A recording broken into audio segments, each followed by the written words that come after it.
It's Throwback Thursday here on Main Street Sports Today, presented by the Tennessee Orthopedic Alliance of Columbia. That's David Wilson. I'm Maurice Patton.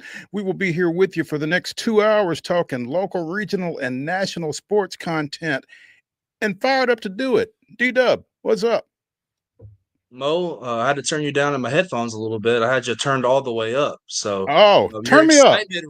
excitement radiated through the computer into my eardrums that might need to be checked on right now. I'm doing well. Another beautiful day here in the mid-state. The sun's out. The topic the last couple of times I've been on the show is me looking out the window and seeing how brown my grass is from the lack of weather and rain not coming through the mid-state. Of course, we talked about this last week. The one day it did rain was when we were on the sidelines that Friday night in week 3. So, and it rained a little bit the other day. It was about 10 minutes, but my grass, man, it's just so brown. It's so dead. So tell me, so you actually made it to the sidelines on that Friday night? Because I didn't get much further than the concession stand at Spring Hill. I don't think either team ever came out for the Glencliff Spring Hill game back in week 3 that took place. Yeah. So if you So actually made it to the sideline, then that was an improvement. So of our crew, I feel like I'm one of the early arrivers on Friday nights for games. I try to get there at least an hour before kickoff, settle in, maybe talk to a couple coaches, check in, make sure everybody's healthy, good to go. So I got there to Ravenwood, and Green Hill and Ravenwood were warming up, was talking to some people on the sidelines, and then about 30 minutes before kickoff, lightning hit, sent us to the cars. So I didn't get rained on per se, but the drive home back, I did encounter some weather that was a little treacherous, but I stayed dry. So I guess that was the good part, but That is the good part. That is we definitely did the it again good on part. Saturday. Yeah. You mentioned rain or lack thereof. I was supposed to umpire Tuesday afternoon and had a 6 o'clock start down in Franklin, and by 5:45 we were washed out because at about 20 after 5 the bottom fell out. And that's one of those deals where it wasn't actually raining at 6 o'clock, but the damage had been done. And for everything that they've got in Franklin, they don't have tarps. So you know You go and so enjoy I your Tuesday night. Yeah, exactly. And I hope your yard is looking a little bit better, but we don't Mm. need rain on Friday nights. Or Any other tonight time? with some of us going to soccer matches. That as well. Absolutely. So yeah, let's keep that in mind as we go forward. Anyway, big show. In the second hour, we will be joined by one of our teammates, Joe Sullivan from Main Street, Nashville. We'll be talking a little college basketball as there have been some developments. Most of our area teams have started practicing in some way, shape, or form, but also there's still some recruiting going on. And there's one team in particular that's hitting it pretty big over on West End here over the last little bit. So we will be checking in with Joe Sullivan in the second hour to kind of get caught up on the local hardwood scene. In the next segment, we will be joined on Coach's Corner by second year Battle Creek football coach Justin BURUM. The Grizzlies picking up their first varsity victory this past weekend against Moore County, heading into regional play this weekend. Checking in again with Coach BURUM, getting the pulse on the Grizzlies as they get ready for their first region road trip over to Creekwood. We'll also be talking a little soccer, a little baseball. What else we got? Some football, both professional and collegiate. Oh, and we've got another little high school football tidbit to give you in the second hour as well. We'll talk a little WNBA, some hockey, plenty to get into. Jam-packed Throwback Thursday edition here on Main Street Sports Today. And we'll be throwing it back at the top of the 3 o'clock hour to a conversation we had earlier this week with Kevin Ingram of the Vanderbilt Radio Network. Nice little trip over to Columbia, South Carolina this weekend, and got the chance to speak with Kevin on Monday, and we'll be bringing that back to start the second hour. So be sure and check all of that out here. It's going to be a fun 2 hours. We're not going to talk a whole lot more weather, but it's going to be a fun couple of hours. So stick around with us. We're looking forward to it. Let's go ahead and get started, I guess, David, with yesterday's results and today's schedule on the rundown. This is the rundown.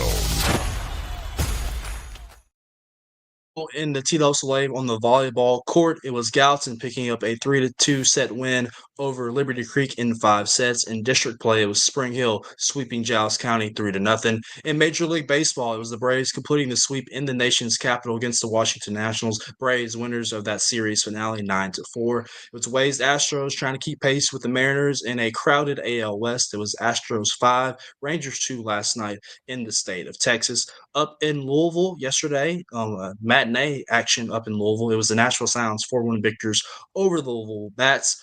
In the WNBA playoffs, it was the Phoenix Mercury evening their series at the New York Liberty. Phoenix 86-60 victors over the New York Liberty. And it was the Minnesota Lynx picking up the series win over the Golden State Valkyries in the state of California. It was Minnesota 75, Golden State 74.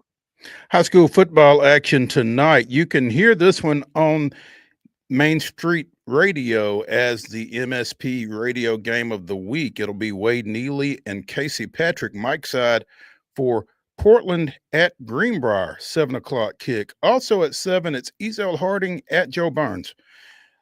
Volleyball action this evening, 5 o'clock. Spring Hill travels to Marshall County. Webb School of Bell Buckle is at Middle Tennessee Christian at 5:45.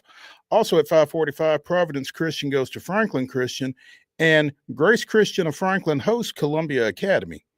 6 o'clock starts for Community at Battle Creek, Eagleville at Fayetteville, Smyrna at Laverne in a North Rutherford County tilt.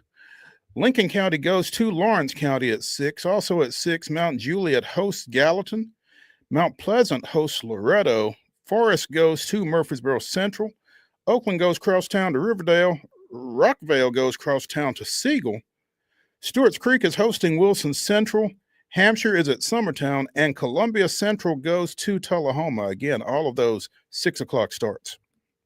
Girls soccer action tonight across the TLSLA. 4:30 start for Greenbrier at Portland. So the Panthers and the Bobcats getting at it twice in the athletics this afternoon. It's Davidson Academy at DCA, 5 o'clock in a district match in Division II Single A. Also in Division II Single A, it's Ezel Harding making the trip over to Madison on Due West Avenue to face the Good Pasture Cougars. It's Friendship Christian taking on Mount Juliet Christian at 5 o'clock district play Division II Single A. Little Wilson County matchup right there. It's Kip Antioch Global at Smyrna in non-district play at 5 o'clock. Kip Nashville at Smyrna as well. At 5 o'clock as well. Nashville Christian at the University School of Nashville, Division II Single A matchup right there in district play. It was Hume Fogg at Antioch, 5 o'clock non-district action. Providence Christian at BGA, Division II Single A once again, 5:30 p.m. start on the south side of town. It's Jackson Northside at Dixon County, 5:30 first touch in non-district play. STEM Academy at John Overton, also at 5:30. 6 o'clock starts for the following. It's Hickman County at Lawrence County. White House Heritage at Liberty Creek in district play. It's Battle Creek at Murfreesboro Central Magnet in Rutherford County. 6 o'clock first touch. Fairview at Sycamore, also district play right there. It's Lebanon at Warren County. It's Columbia Academy at the Webb School. That is a district match. Macon County at White House, also a district match. McEwen at Cheatham County. Also at 6 o'clock, it is Cornersville at Culleoka, Russellville, Kentucky at East Robertson, Innsworth at Harpeth Hall in Division II AA. It is Creekwood at Kirkwood, 6 o'clock first touches for all of those. At 6:30, it is Logan County, Kentucky at Clarksville Northeast, Brentwood Academy at Father Ryan. It is Watertown making the trip into Nashville at Glencliff at 6:30. It is James Lawson at Martin Luther King at 6:30. CPA at Pope John Paul II, and Springfield at Station Camp. That is a district match, 6:30. Franklin Road Academy at Valor Collegiate, also 6:30 in non-district play. All 7 o'clock starts for the following. Nolensville at Centennial at 7 o'clock. That is a district match. It is Marshall County at Clarksville, 7 p.m. as they make the trip north of town. It's Page at Franklin, 7 o'clock in a district match. It is Columbia at Franklin County, district match there as well. Tullahoma at Giles County, 7 p.m. Lipscomb Academy at Hendersonville in non-district play. It is Green Hill making the trip to Sumner County at Merrill Hyde. It is Kenwood at Montgomery Central. I'll be at this one tonight. Feel free to tune in on social media, also at the Chronicle of Mount Juliet, the Gallatin News, and the Wilson Post. It is Gallatin making the trip to undefeated Mount Juliet on their senior night.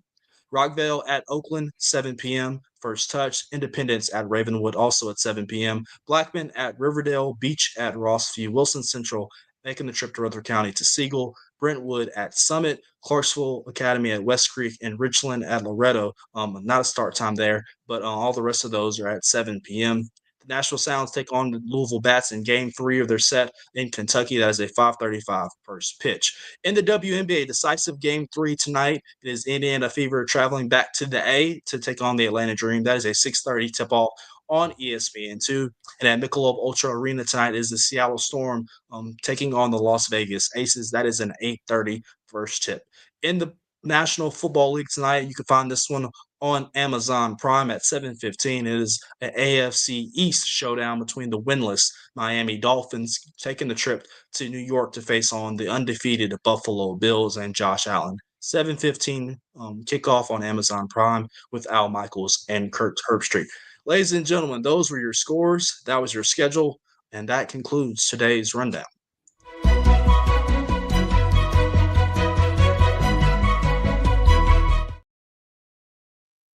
David Wilson doing yeoman's work on the back half of that rundown. A lot of volleyball across Middle Tennessee tonight.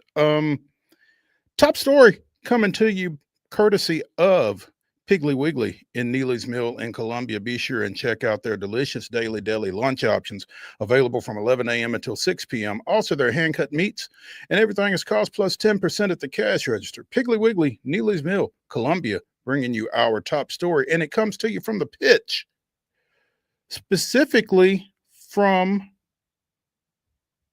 the pitch in Austin, Texas, as that's where Nashville SC will be facing off against Austin FC for the U.S. Open Cup Championship. That matchup is set for October 1st at Austin's Q2 Stadium after Austin defeated Minnesota United 2-1 last night in extra time in the other U.S. Open semifinal. Of course, the boys in gold defeated Philadelphia Union for the third time this season on Tuesday night to clinch their spot in the U.S. Open Cup final. But again, they will travel to Austin. Austin, a 2-1 winner over Minnesota United. They scored in the 120th minute to win that championship game berth against NSC.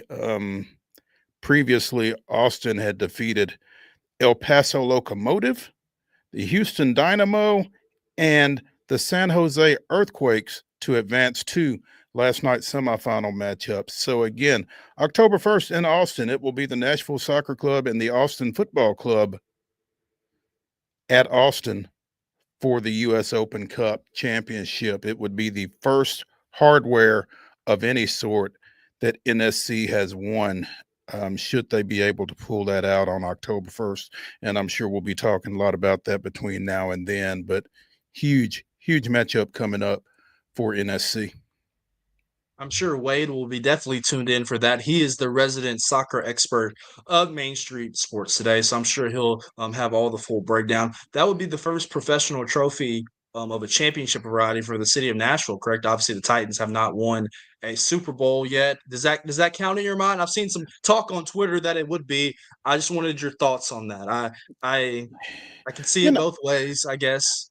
Well, I mean, the Sounds won the Pacific Coast League in 2005, I think. So a lot of folks over at First Horizon would kind of pull a Lee Corso on you. Not so fast, my friends. I mean, it's true.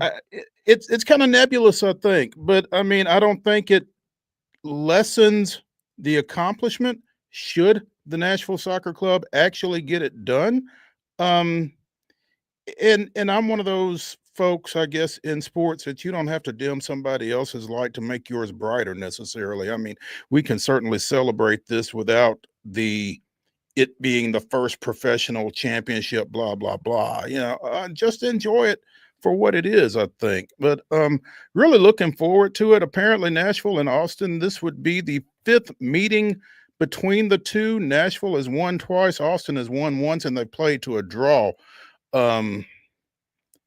Austin won 2-0 in BJ Callahan's MLS debut atop the Nashville Soccer Club last year. So BJ probably looking for a little get back, if nothing else. But yeah, this it's exciting stuff, I think, regardless.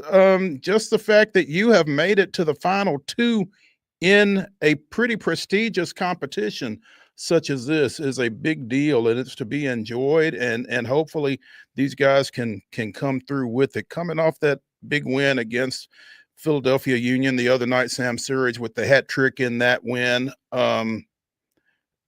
Hopefully they can ride that another couple of weeks. I mean, it's they've got some MLS business to take care of between now and then, but this is big. And to your point, Wade would have more to say about that. He would have a lot more feel for, the significance of it. Ditto for Valera Shabilla, one of our favorite guests from 615soccer.com. I'm sure we'll try to grab him here at some point to talk a little bit about how this has all transpired. But yeah, big matchup coming up when Nashville goes to Austin on October 1st for the U.S. Open Cup Championship matchup. We will, again, be talking more about that here over the next couple of weeks.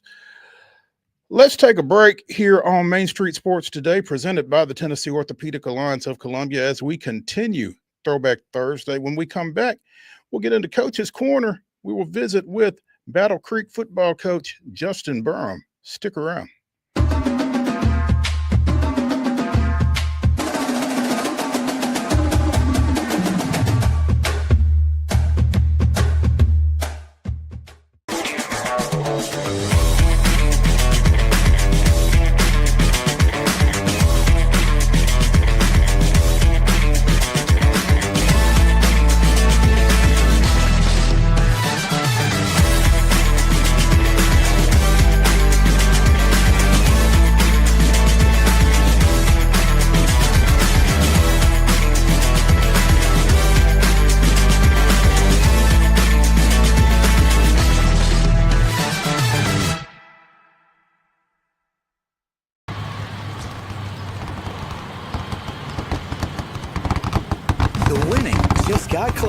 All new Sportsbook, the latest gaming machines, live horse racing, and more. The Mid Gaming Hall, Kentucky Downs. Winning just got closer.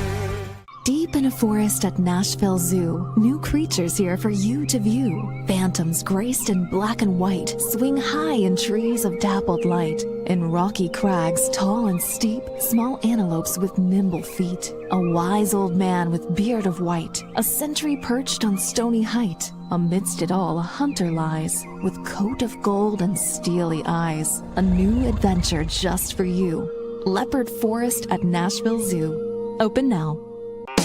Busy bee, yeah, busy bee.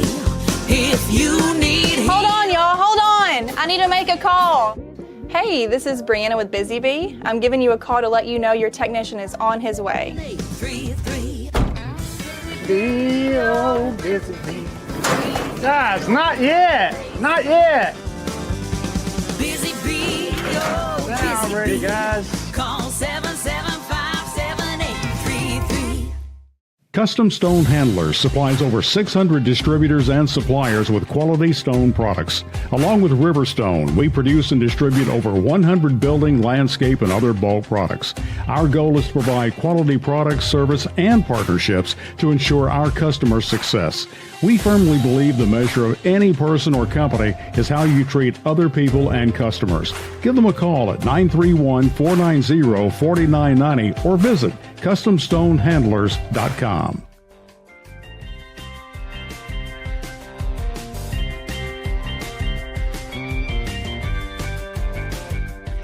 Throwback Thursday continues here on Main Street Sports Today, presented by the Tennessee Orthopedic Alliance of Columbia. I'm Maurice Patton. That's David Wilson. This is Coach's Corner, and joining us now from Battle Creek High School, second-year football coach Justin BURUM. The Grizzlies made a little history this past weekend, defeating Moore County 28-7 for their first varsity football victory after playing last year as a junior varsity program as a first-year school. Coach BURUM, first of all, thanks for taking some time with us. Yes, sir. I appreciate you having us on. Absolutely. And second of all, congratulations. 21 unanswered points to close out that win against Moore County this past weekend. And I mean, I can't imagine what the environment was like as you guys were putting that thing to bed the other night. Man, it was a great atmosphere, man. It was finally the kids got to reap the rewards of the hard work they've been putting in since we got here. It kind of just all came together, really. Defense had 6 turnovers, 5 interceptions, a forced fumble. Offense got it clicking. We had a chance to probably should have scored on our first drive, but we missed a read on a critical down, and we ended up turning it over on downs. But defense got an interception literally 2 plays later, and we go down, and I think we score in like 3 or 4 plays. And that kind of relaxed them a little bit, and we just kind of preached to them, like, remember the last time you were here before Mount Pleasant. Last time you was here, we faced a really good Independence team, and they jumped up on us, I think 14-0, something like that. We had several kids that didn't get to play that game because of some stuff that had happened, but they jumped up on us 14-0. And the kids that we didn't expect to start ended up starting, but they rallied and they fought, and we ended up winning that game 28-21. They scored late. But they fought, and that's what it's been about a Creek Grizzly, and they came out and they did that, and it's reflected in the score. One of the things that I would think you had to be kind of pleased with, Coach, was explosive plays. I mean, your first touchdown's a 47-yard pass from Colton Barber to Devin Green. Stanley Williams Jr. goes 95 yards to the house, and then Williams closes it out with a 50-yard pick six. I mean, did you feel like you guys, even under optimal circumstances, had the ability to be that explosive?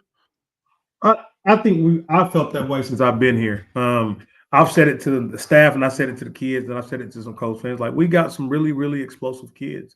They don't know it, but like, you see the kids wear the trackers and stuff. But the Titan vest, for instance, we wear. I had a kid already hit 23 miles an hour. Stanley Williams has hit 22, 21 miles an hour. Had a quarterback hit 19 the other day. I had multiple kids hit 20. So I know we have the ability to be explosive. We just haven't quite put it all together, some shape, form, or fashion, and it's starting to show its head. So hopefully we can put it together again another week and really go out there and embody what we've been preaching and what we've been trying to harp on. And really, if the score don't reflect it, maybe their play does, and we get to see those things. But we for sure want to continue to build off of this, and then would have been a region opponent, go ahead and get a win and try to secure us a spot for the playoffs. Justin, you mentioned just all the hard work that goes into building a program, a first-year varsity program, second-year program overall. Take us inside the locker room when you're talking to the guys after this past Friday night, just the emotions of them finally reaping the rewards of that, getting that first win of the season, the first one in the program history. Man, it was a great environment. We just kind of told them, like, this is what we've been waiting for you guys to see, kind of that aha moment.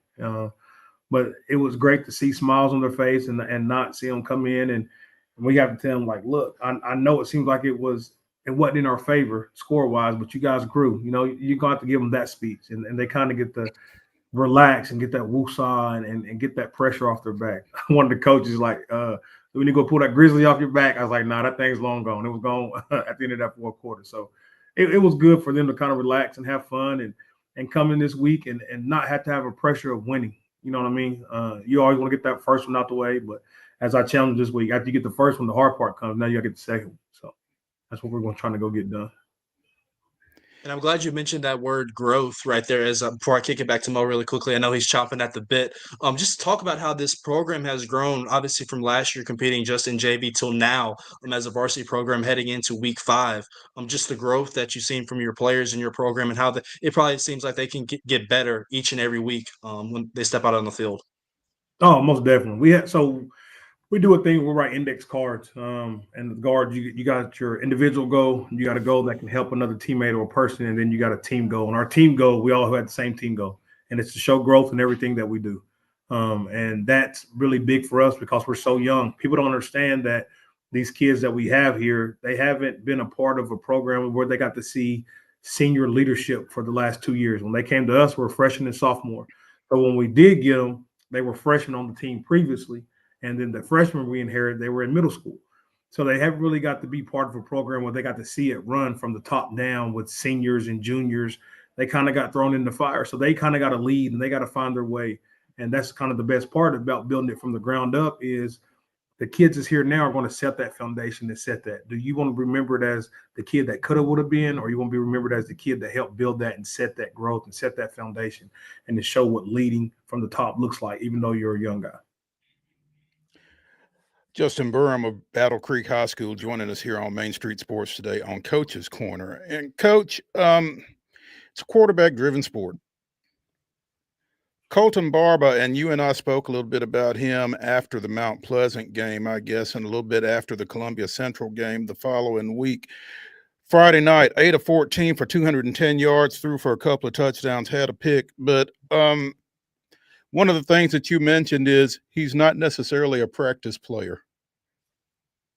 That's the truth. The kid, he practices, he gets it done, but it's like, kid, like, come on, man, like lock in. And he makes the good reads, he does the things, but it's just something about him on Friday nights. Like, he has a different look in his eye, he has a different demeanor. And he's a really, really, really good kid that works his tail off. Both of our quarterbacks are. It kind of sucks because Brody Orton hasn't got a chance to try to showcase his talents because Barber's been handling business. And like you said, it's quarterback driven, so you never know when your name's going to get called. You never know when your name will be called to come in and make a play. But Barber's he's been on it, man. The biggest thing with him is we told him you got to be more vocal. You got to lead vocally. But when he's out there and he's playing, he just gets in his zone. He's even keel. The crazy part is from last Friday, like I said, the opening drive, he honestly probably should have been 9 of 15, probably for about 250. Because the opening drive, we call it concept. And the first read pops wide open. And if he hits him, the kid that catches it, Chris Lemming, he probably splits him and goes because they're in like some type of man, and the guy that's chasing him is nowhere near him. But he kind of doesn't see it and just chucks it to Stanley, and Stanley's covered. So we end up turning it over. But after that happens, we come back, we get the turnover, like I said, on defense. 3 plays later, he comes back, and then he takes the top off with Devin Green to take that one, and then we're just rolling. Sounds similar, the same thing happened with the Stanleys. Kind of better to be lucky than good sometimes. We run a screen on the previous series, a couple series before. Nobody's there but the corner. He slips up to make the tackle on Stanley. We punt. We come back a couple series later. It's 3rd and long, backed up inside our 5. And we throw that screen. And Barber does such a great job of what he's coached to do when we run these concepts is we want to keep our eyes downfield. We want to hold the safety, not let him get a jump. So the linebacker drives on the route, but when he looks back at Colton's still looking downfield. So the kid hesitates.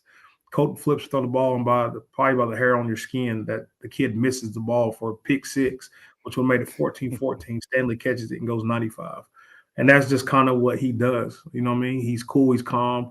No, he never gets too high, too low, and he finds a way to get it done. You know, you talked about him missing a read to Lemming and going to Stanley. And it sounds like the other night going to Stanley wasn't necessarily a bad idea. 4 catches for 115. But Lemming scored both your touchdowns against Columbia Central a couple of weeks ago, one of them from 75 yards out. So both pretty good choices, it seems like, over the course of the season to this point. Oh, most definitely. And that's what people kind of don't know about these guys is the top three guys are super, super explosive. Then you had a transfer kid in that came in and hit 23 miles an hour on the tracker against Mount Pleasant. He's been playing defense, and we're actually going to try to give him some touches this week offensively. But those 3 guys, I mean, they can roll. They can roll with anybody in the area. And I'm kind of glad we get to kind of showcase the speed and the talent of these guys here coming up. We'll love to get the running game going because Jay Sean and Voorhees and Zay, they're pretty athletic too for running back. So, you know, you head over to Creekwood to open Region 5-4A action this weekend, and you've got some momentum going, obviously. How do you get these guys refocused? That you got to reset your mind to 0-0. Everything that we still want to accomplish is ahead of us. And we can put a big dent in that accomplishment this week if we go out to Creekwood and take care of business and secure a region win. We got a 5-team region. So 1 win gives you really, really good odds to play the first week in November. And that is our goal, is to be playing and have a shot. Because when you reset to November, everybody's 0-0. And it's a week-by-week basis. One of the best things about this sport is when you line up to play on a Friday night, if you do your job to the best of your ability, sometimes the chips fall your way.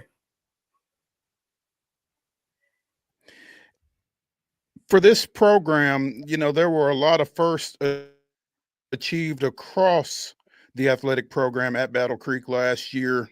For you guys to dare to dream, as Wade would like to say, about making a postseason appearance in your first season of varsity competition. I mean, when you got this thing started last year and you were slogging through a junior varsity schedule and a bunch of Monday night games, and as you mentioned to me at the time, trying to turn Monday night into Friday night, how realistic did you feel like this was, that you guys could have a shot at postseason play in your first year as a varsity program?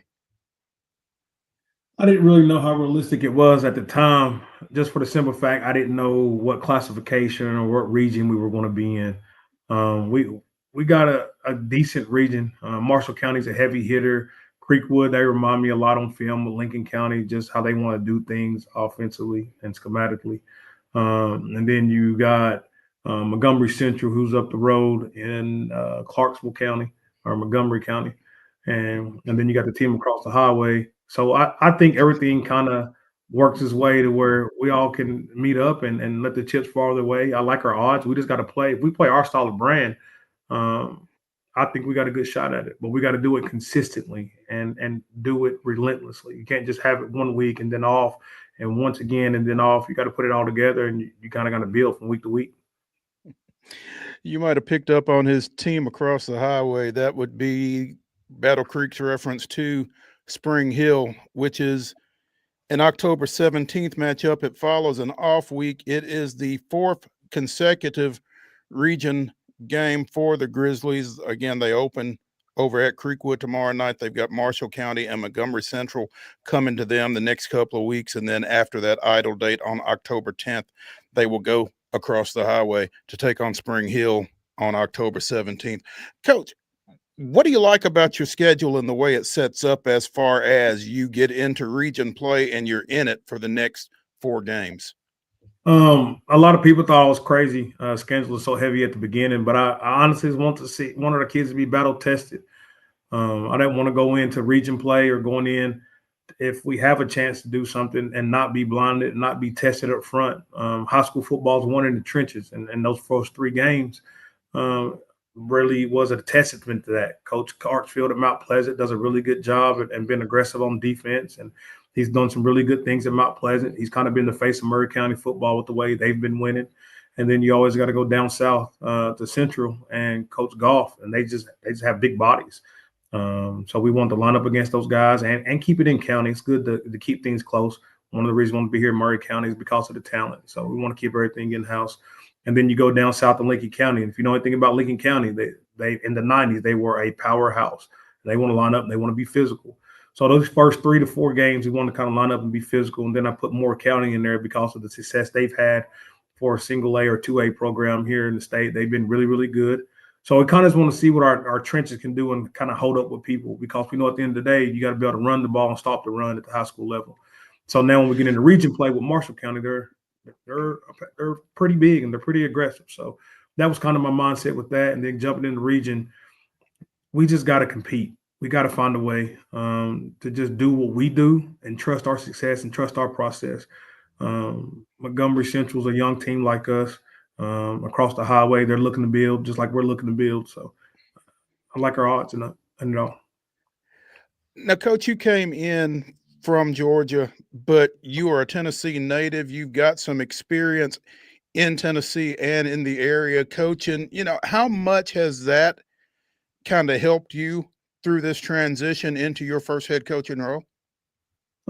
It's been crucial. Just having guys in the area that coach ball currently or have coached ball.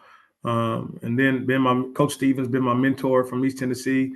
He's also my stepdad's first cousin. So to have family that's in it and you can speak honestly and open with, and they can be truthful with you, it helps. The best part is when you're in with a group of coaches that you're close with or you can talk to and you can help, it's pretty easy to get film or get what you want to get prepared. And that's the biggest thing. You can look at as much film as you want. And at the end of the day, you got to treat it to these kids and get these kids going. And our biggest thing is trying to get them motivated to play, show them the film, show them the look, show them great examples of what we're trying to do and get them to go after it. Justin, I'm gonna really quickly build on that question that Mo just asked you. Obviously, your first head coaching job. What stood out to you about the Battle Creek opening that made it so appealing for you to come back to the Mid-State? Obviously, you mentioned the talent that is in the north side of that county that probably stuck out to you a little bit. But just kind of walk me through maybe the beginning of your mindset of why Battle Creek really stood out to you. It was a unique situation just because there was nothing that you have to go in and fix. When you talk about building a program, you get to go in and set your culture, set your foundation. Murray County's always had athletes. You go back and look at from Fred Sparkman to you go back and look at Shaq Mason and just look at the amount of talent that's here to even, I think it was the Odin kid that was across the highway. They ended up going to Louisville. Like talent has been here. They're back up next to Bedford and Rutherford County and then Williamson County. So talent has never been a shortage here in Murray County. So if you can get into the county and then on top of that, you get to build a brand new school, $140 million brand new school with top of the line facilities. And then you add in the great administration with Mr. Kennard and Dr. T and Mr. Thomason and now Mr. Churko. They're very athletic driven along with being academic driven, and they understand because they've coached, they're being a part of it. It was just one of those things that kind of when you put it together and being a first time opportunity as a head coach, it's one of the things that it kind of aligns and you can't turn that down.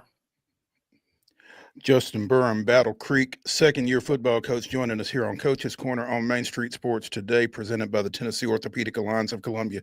Justin, I got to go back for just a second because you've been in this game for a minute, whether as a player, as an assistant coach, as a head coach.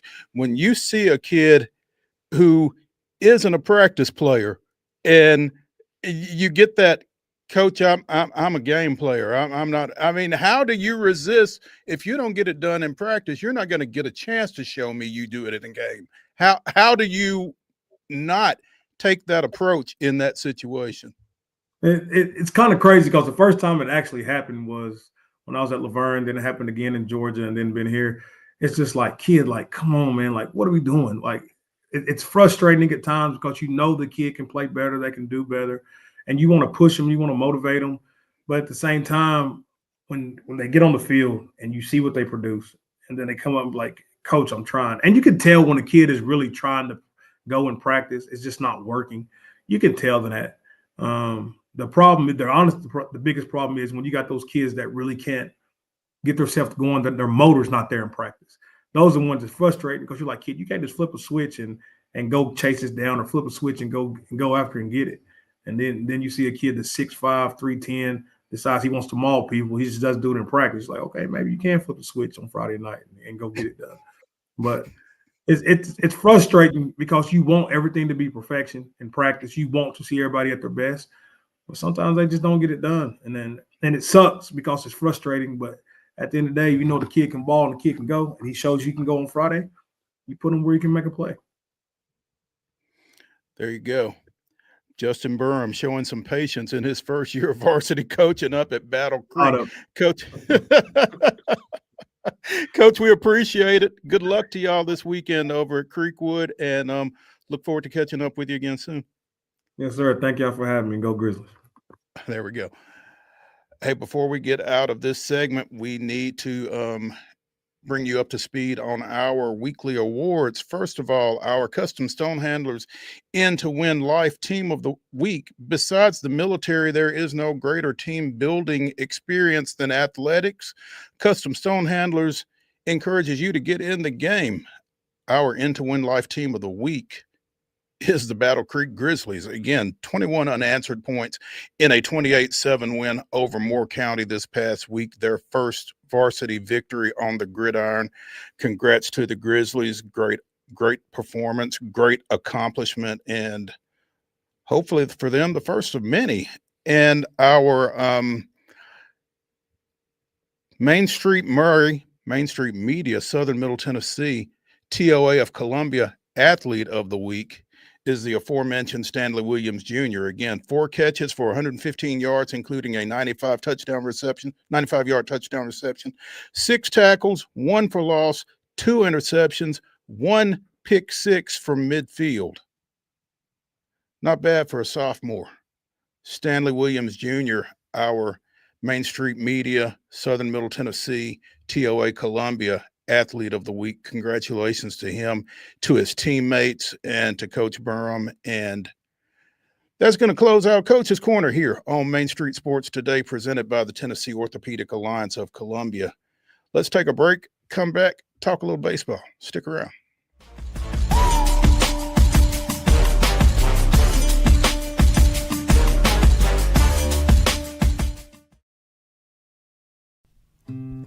Columbia Power and Water Systems is dedicated to bringing our customers reliable local service.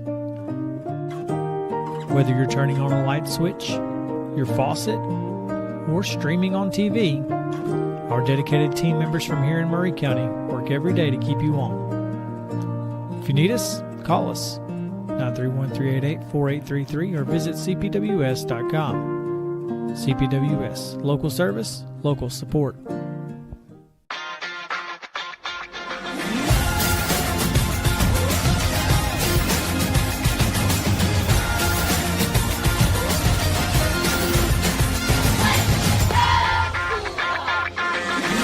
Zion Christian Academy at zioneagles.org or 931-388-7531. You can schedule your appointment to visit their beautiful campus. Again, zioneagles.org or 931-7531 to schedule your visit today.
March 1962. Embracing the spoiler role, the Milwaukee Braves cut the visiting Dodgers NL lead over San Francisco to 3.5 games with a 10-5 victory.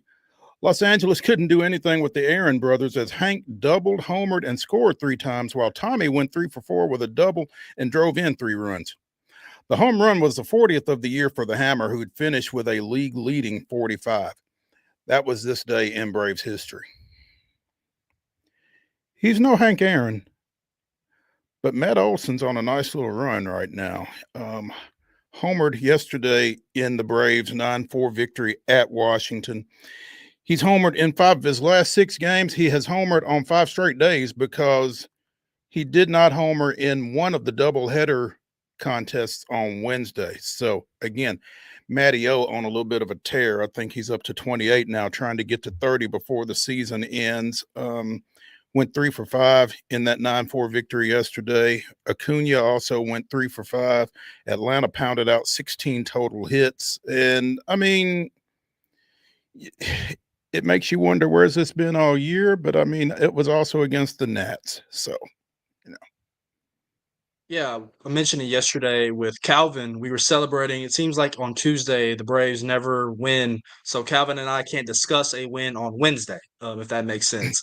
So Calvin and I were talking yesterday, and I told Calvin, Matt Olson is quietly having one of his best seasons outside of the home run numbers. Obviously, he's the franchise record holder a couple of years ago where he hit over 50 home runs, just 28 home runs. But from a batting average perspective, one of the better years of his career. I mean, I think we all can admit that he's one of the leading candidates at first base for a Gold Glove. He's played really good defense over there at first, and so he's quietly had a really good season compared to what the Braves have had. Obviously, a disappointing season that they're guaranteed a losing record.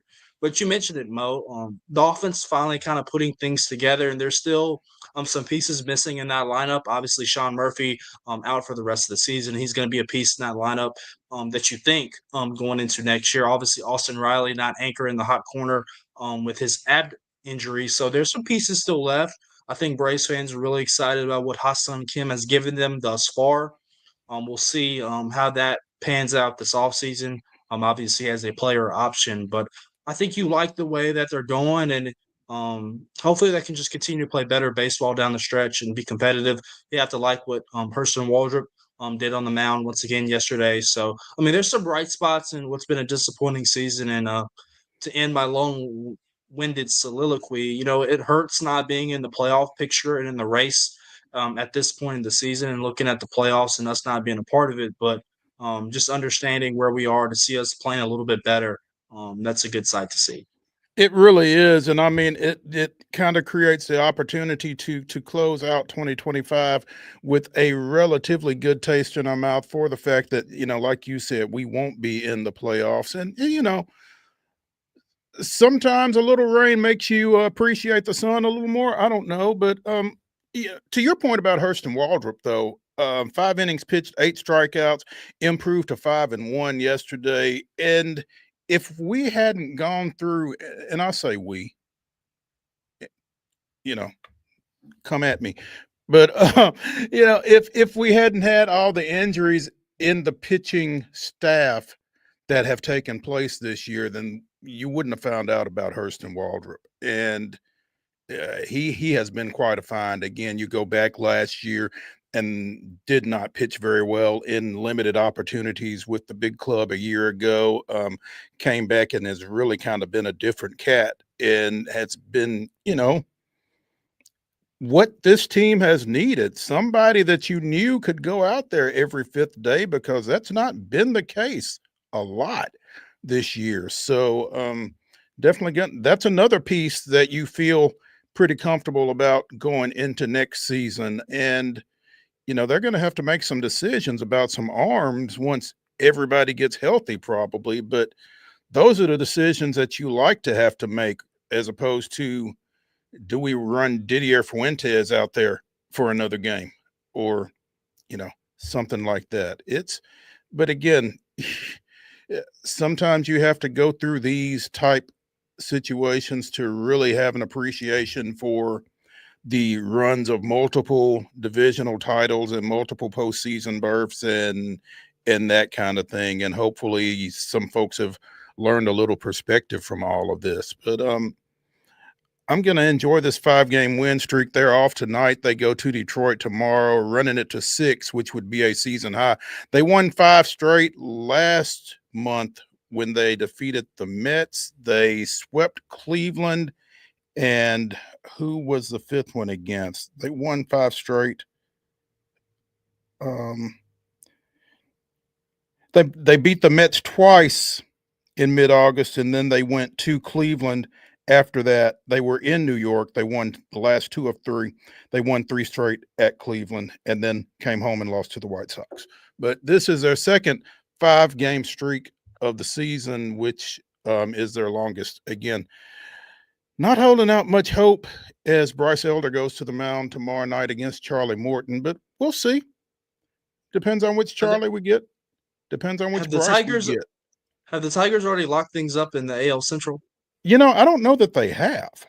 So we might be on champagne watch, at least on one side of the clubhouse for the other side. So they have not clinched. Okay, Nobody has clinched anything in the American League yet. I mean, we've been talking about it all year, how wide open the American League is. Obviously, I'm keeping my eye on this National League wild card race, considering that the Diamondbacks kind of punted at the deadline, and they're just nipping right at the heels of the Mets, who I believe lost to the Padres last night. So that'll be an interesting watch. But yeah, the playoff races, particularly in the AL West, where you got the Mariners and the Astros going back and forth, that'll be something to keep an eye on to the last day of the regular season. Absolutely. Houston went up a half game on Seattle yesterday. Houston defeating the Rangers 5-2. Altuve with a home run in that win. Kansas City knocking off the Mariners 7-5, snapping Seattle's 10-game win streak. So, again, Houston with a half-game lead on the Mariners as we speak.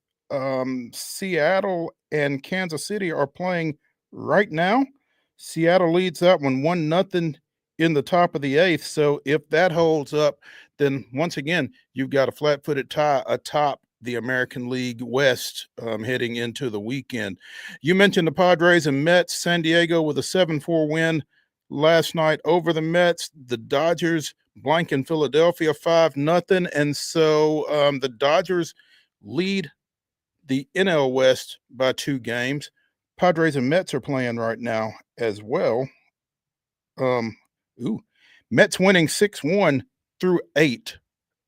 Dodgers play at home against San Francisco. That's a 9-10 first pitch tonight. So the Dodgers could be up by half a game again, still by the end of the day today. We'll see how that plays out.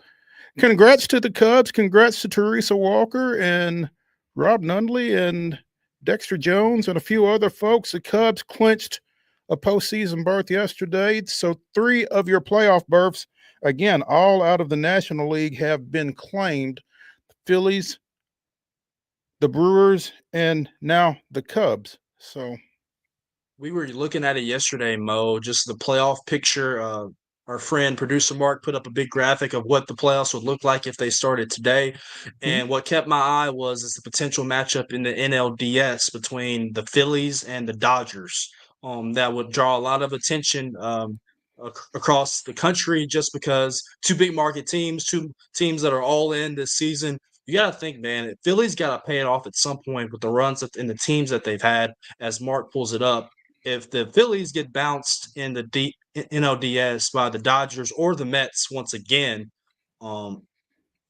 they have to make some changes or look themselves in the mirror this offseason of why they can't get it done and win a World Series with the talent that they have. Also looking at that Cubs Padres wildcard series, that's going to be awesome at Wrigley. So that'll be fun to watch. And then obviously, can the Brewers continue their little magic carpet run and get to the World Series, at least on the National League side? That's what I'm looking forward to. You know, and the Yankees and the Astros hate each other. So them in the wild card series will be fantastic, and it'll probably send up Wade's blood pressure. The Yankees and the Astros do hate each other. I'm looking at this graphic here, and I think the matchup that I would most love to see and the matchup that MLB would most hate to see would be probably Detroit and Milwaukee. 2 small markets. I could get with that.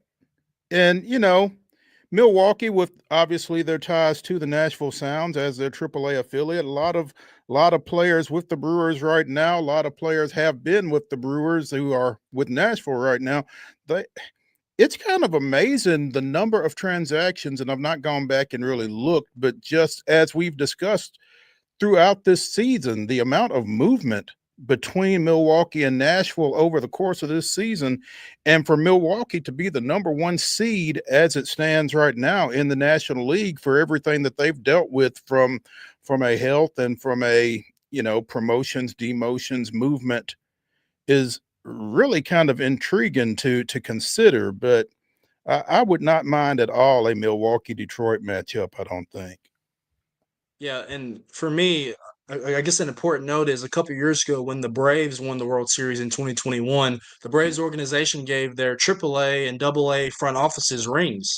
So I would like maybe if the Milwaukee Brewers won a World Series that some of our buddies over at the Nashville Sounds, Doug Scopel, Adam English, Corey Hilburn, etc., maybe they could get a little bling for the Brewers winning. So maybe an incentive for the Brewers to get it done. Obviously, this is the postseason scenario going into yesterday. You can flip now the Mariners and the Astros, and I believe that will not be the last time we flip them with the Astros taking the lead in the AL West. But we're going to be in for a good postseason. I just hate that we do not see an A in the National League bracket on anywhere. So it's very unfortunate. It really does kind of hurt. It's a little painful when you see it laid out right there and you don't see that A, which is not the Alabama A, y'all.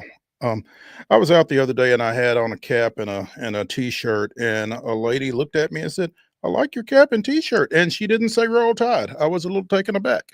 But you mentioned Philadelphia, David, in the postseason, and some of the signings that they've made, some of the acquisitions that they've made. Looking at you, Bryce Harper, if they don't get it done this time around, a lot of people in Philadelphia have to look really hard at themselves and at their situation and figure out, what are we doing? So, And there's no Wheeler this time around. yeah.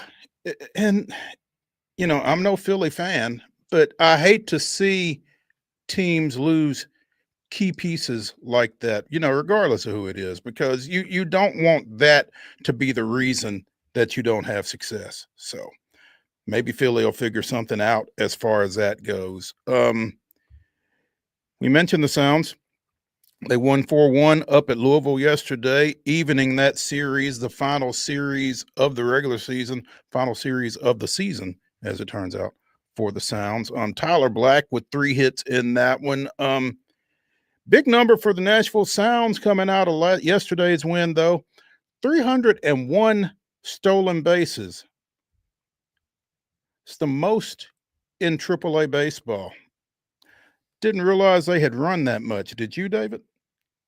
They do. They run a bunch. I believe Jared Oliva has over 50. So and they get Reynel after it on the Delgado bases. has 40, I believe. So I like Yeah. that. I like that. I like They are the literal twin of the Brewers. I mean, we think about the Brewers big league club with the speed that they have, Churio, Freelick. Those guys just run the bases really, really hard. And so, like father, like son, like parent club, like minor league team. So that's how it works. There we go. Let's take a break here. Would as you we like to guess, conclude- Mo, before we Sure. Would you like to guess really quickly before we go to the break? Who, knowledge really quickly, do you know who won the first half and the second half in the International League and who's going to play in the International League Championship Series here next I week? do not. I just know it wasn't Nashville. I'll give you okay. Nashville finished second in the first half. I believe it's going to be Jacksonville and Scranton Wilkes-Barre. So the Yankees and the Jumbo Shrimp affiliate, Miami Marlins. And then on the West Coast, I believe it's the Las Vegas Aviators, who are the AAA of the A's, and Tacoma, which is the AAA of Seattle. So I believe those series are going to be set. So minor league season not all the way done. We got some playoff minor league baseball next week for those of you who are purists that want to catch some minor league ball. There we go. Let's take a break as we close out hour number 1 here on Throwback Thursday on Main Street Sports Today, presented by the Tennessee Orthopedic Alliance of Columbia. When we come back, we will throw it back to our recent conversation with Kevin Ingram of the Vanderbilt Radio Network, talking a little Commodores and Gamecocks. Stick around.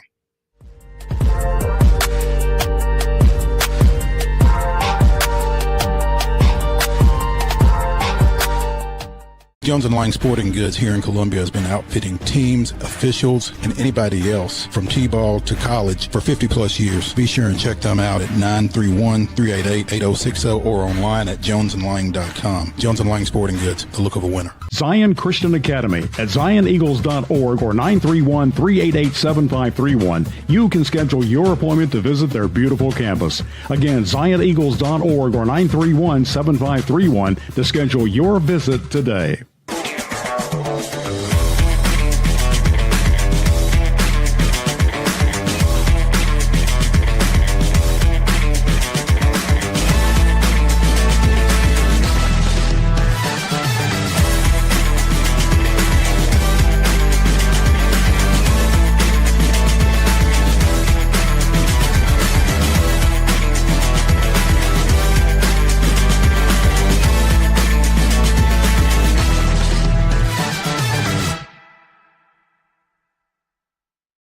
Is your internet slowing you down? It's time for an upgrade. Whether you're at home, working from your home office, or at your business, it's time to unleash the speed you need with speeds up to 1 gig at CPWS for as low as $70 a month. Give us a call, 931-375-7777. Local service, local support, CPWS. Piggly Wiggly, located in Neely's Mill Shopping Center, is Columbia's locally owned and operated Cost Plus 10 grocery store dedicated to serving the community with low prices and smiling faces. Piggly Wiggly offers fresh, hand-cut meats daily, as well as daily hot plate lunches from their deli counter. You're certain to see smiling faces and a helping hand when you're here at Piggly Wiggly. Come by and check out our fresh produce, high-quality meats, and more. Down home, down the street, we'll see you at the Pig.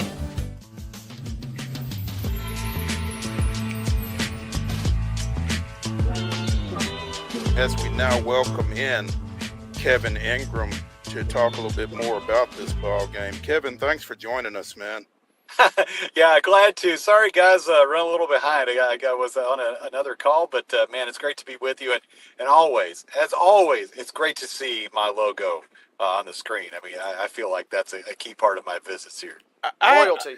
I have to ask, do you have a logo on any other show that you go on, Kevin? I do not. No, I've never had a logo on anything, I don't think. But, you know, I feel like I joined the. I mean, you think about great logos like, you know, Air Jordan or LeBron or, you know, whoever it is. I mean, the Kingram logo has got it ranked right up there. Some are saying. I'd like, yeah. That's right. If you want to, you know, digitize that and throw it on a shirt or a cap or something like that, we'll allow it.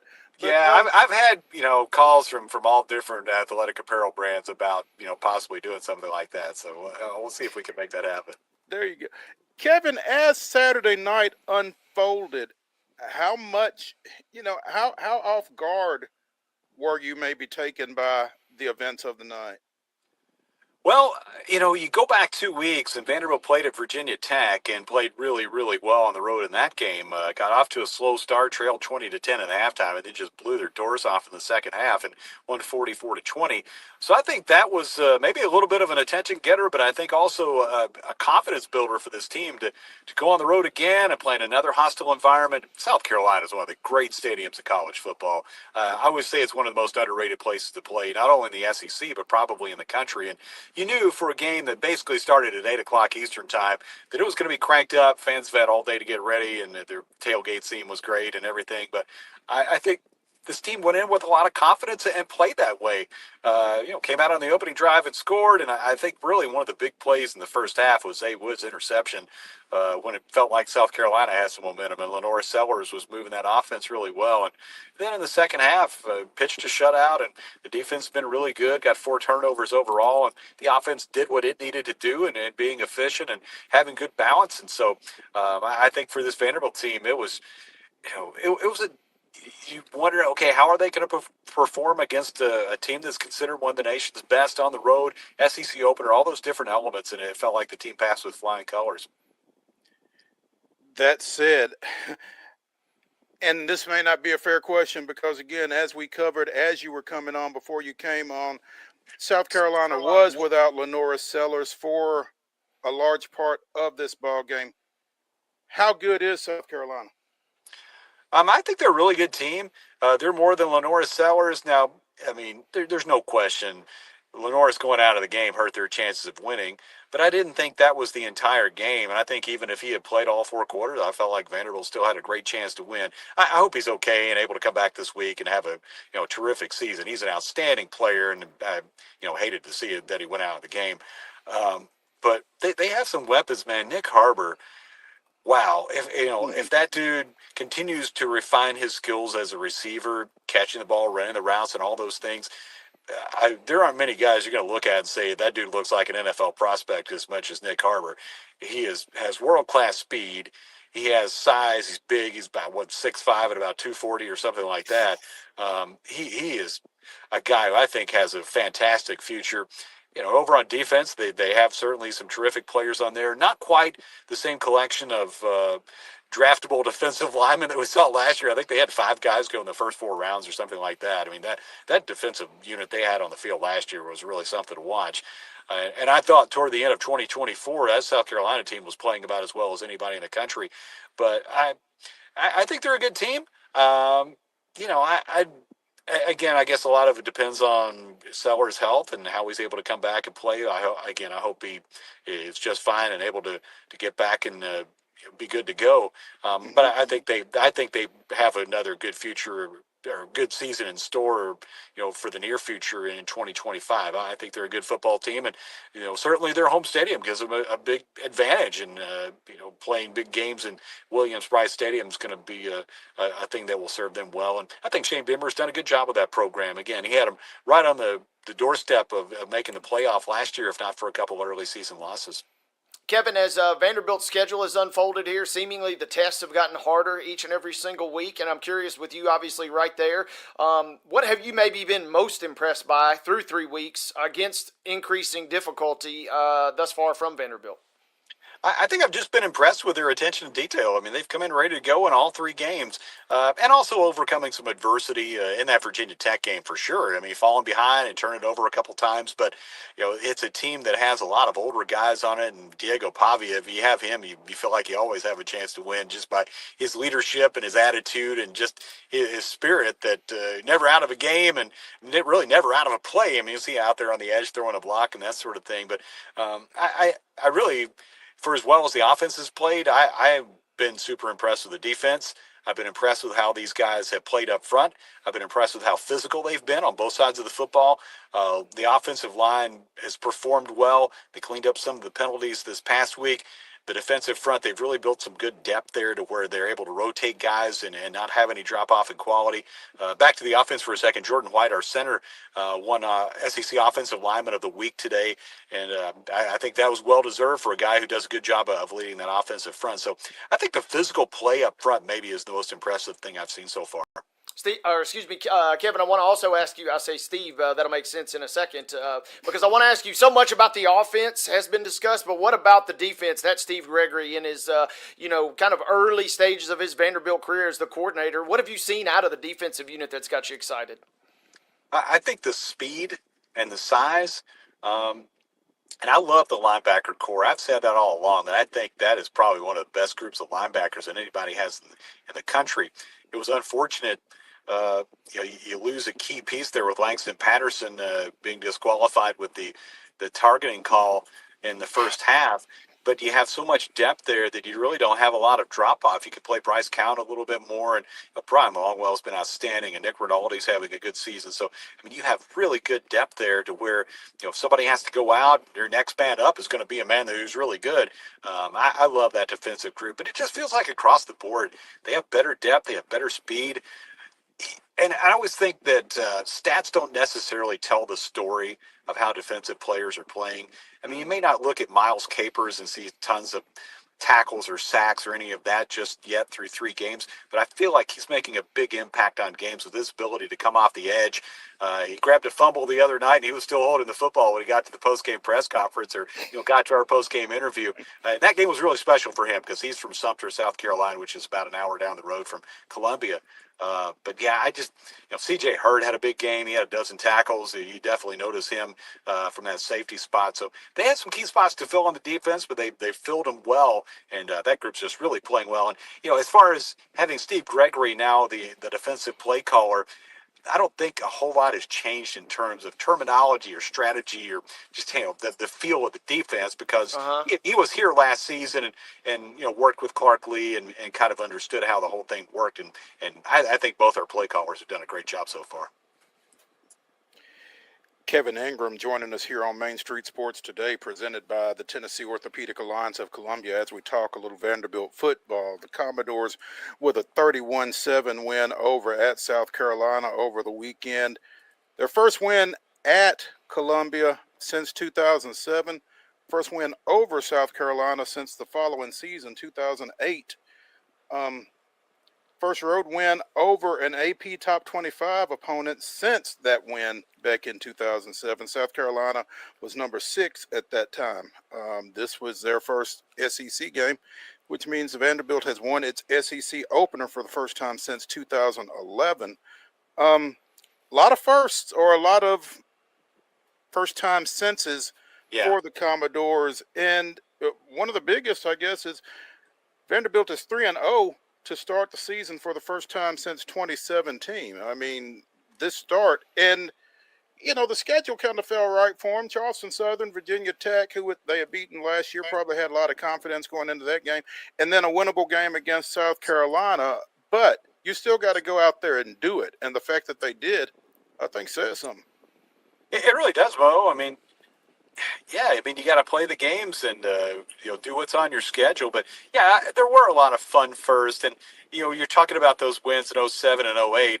And that was when Bobby Johnson was coach. And he, of course, was a Columbia, South Carolina native. He grew up, as he told the story, selling soft drinks at Williams-Brice Stadium back in those days. And I remember how meaningful that was for him to win that football game and go in there when South Carolina was ranked in the top 10. I remember it was one of those early games, like 11 or 11:30 start, and you kind of catch them napping a little bit. Next thing you know, you're late in the game. You got a chance to win, and Vanderbilt was able to get the job done that day. And then the following year was a really cranked up atmosphere at our place when South Carolina came in to play. And I seem to remember that it was early in the season, and Vanderbilt got the victory there too to make it back to back. But man, it's been a long stretch since those games. And Clark was talking about. We recorded our coaches show a little bit earlier today, and that was one of the first things I asked him. And he had talked about it on Saturday too, how meaningful it was to go there and win at South Carolina, where his coach Bobby Johnson won back in 07 and also was a native of that area, and how much Bobby and Catherine meant to him. And I just thought that stuff was really neat and special to hear Coach Lee talk about it. Yeah, that 2007 game, Kevin, I actually covered that game, and I'm glad it was early, because I wound up having to write about 4 stories out of it after it was over with. Right. Won. So, 7 o'clock game would not have done me any good at all. But nice win for Vanderbilt this weekend, and 4 turnovers, which gives Vanderbilt turnovers in 5 straight games, going back to that defense that you were talking about a little bit ago. And when you're going to get a couple of takeaways, that makes things a little bit easier for everybody as well.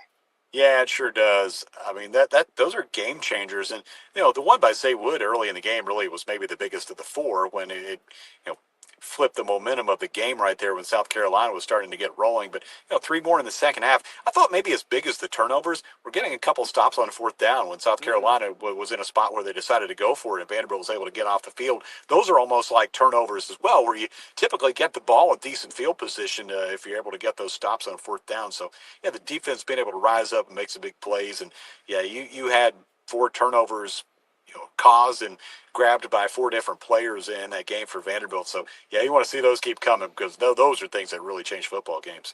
Kevin, other big question and storyline coming out of the game was circled around Theo Vaughn, and so I'm curious: will you be providing play-by-play for the supposed date between Diego Pavia's mother and Theo now? No, I hope not. I mean,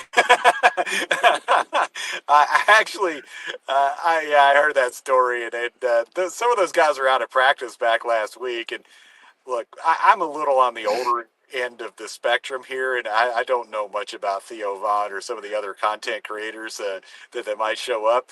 I actually saw Theo on the sideline on Saturday and just talked to him for a second, but I don't know enough to really even know what Theo or some of the other folks do that I've seen over there, either on the sideline or at practice. But I know that was some funny stuff, though. I mean, Diego's such a character. I mean, that stuff is right up his alley. So I thought that was pretty entertaining. Hey, that leads to, I guess, a bigger question, Kevin, is Vanderbilt is obviously backing it up with wins, but man, they are breaking through for a university that kind of is traditionally super buttoned up. With Pavia really kind of obviously leading the charge, they are really kind of bursting onto the scene in a pop culture kind of sense these days. They really are, and I think that's part of what makes it fun. I mean, you have Clark Lee, who is, he is a very straightforward, old school, hard nosed dude, but also, he's in his 40s, so I mean he's not that far removed from his fun days of being in college and that sort of thing. So I think he gives them some leeway as long as they take care of business and you win football games. Those things become a lot easier. But I think he likes to see the guys having fun and enjoying playing football and enjoying the success they're having. And when it's time to be serious and do the work and put in the work, there's a whole lot of that. But I think it's a sort of a fun contrast when you look at Coach Lee versus Diego Pavia, who's that dude is just a lot of fun all the time, and he's not the only one on this team by any stretch. So those things are cool and fun to see. Kevin, again, Vanderbilt breaking into the Associated Press top 25 this week with that win, coming in at number 20, one of 11 teams from the Southeastern Conference in the top 25. Feels like they should have already been there, but still, they are there. Another feather in their cap early on. Yeah, for sure. 20th in the AP and 23rd in the coaches poll this week. And The thing that really surprised me is that Vanderbilt only got one vote in the AP poll last week after that win at Virginia Tech, and certainly made some more believers after the victory against South Carolina. It was funny. You go into that South Carolina game, and South Carolina is ranked number 11. Vanderbilt's getting one vote. But to me, and I think everybody who really paid attention or knows about these teams, they knew that there was a whole lot closer of a matchup than that. But yeah, it's nice to see Vanderbilt getting that recognition, and now you want to keep that ranking and maybe continue to build on it. And those things are what they are. I mean, it's all about stacking wins and going out there and being successful no matter what you're ranked or what you're not ranked. But Vanderbilt will try to get in there and win a game as a ranked team on Saturday night against Georgia State at First Bank Stadium. Against Georgia State. No scores to settle in that one, right? Yeah, that was a tough one last year down in Atlanta. And, you go down there and it's not a super cranked up, charged up atmosphere, and it was kind of rainy and just, an old sort of ugly night weather-wise. And Vanderbilt still had a chance to win the game late, and Georgia State made some plays. But I think if there's any worry about these players being focused and ready to go for Georgia State, I think you can throw all that out the window, because you got a lot of guys back from last year that remember what happened in that game, and I think they'll have Vanderbilt's full attention this week. Which shouldn't be very good for the Panthers if that is in fact the case.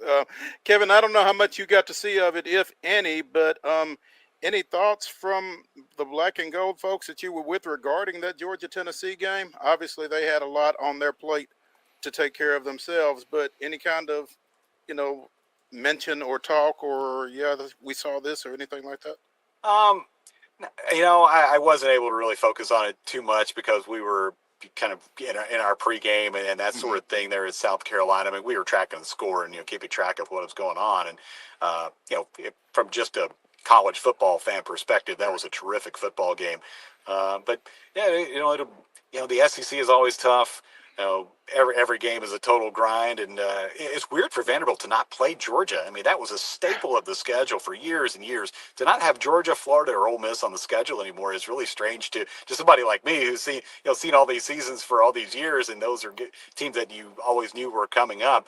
We'll see Tennessee later on. That'll be at Neyland later on in the season, but you kind of get ready for that game when it happens. So, I really wasn't able to focus a whole lot on it. Again, I saw the schedule and sort of knew what happened, but that was about it. There you go. The 3-0 Commodores getting set to take on visiting Georgia State. That's a 6:30 kick over at First Bank Stadium. Kevin, we appreciate you taking some time with us this afternoon. Obviously, look forward to catching up with you again here later in the season. Anytime, guys. Always fun and always great again to see the logo, but more importantly to talk about what's going on with Vanderbilt, and hopefully our team can continue to be successful. And anytime, always happy to join you. Thank you, sir. Kevin.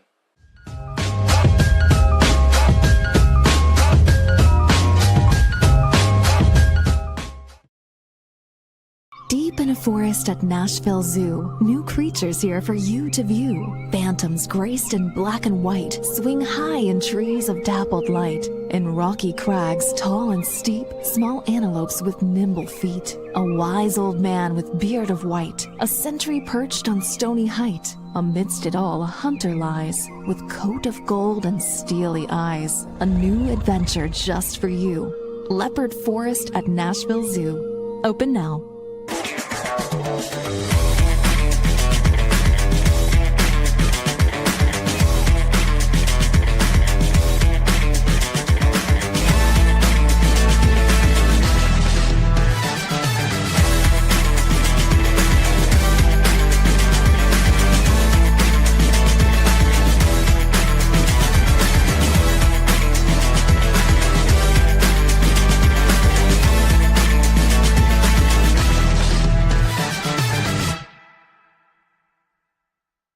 Jones & Lang Sporting Goods here in Columbia has been outfitting teams, officials, and anybody else from T-ball to college for 50-plus years. Be sure and check them out at 931-388-8060 or online at jonesandlang.com. Jones & Lang Sporting Goods, the look of a winner.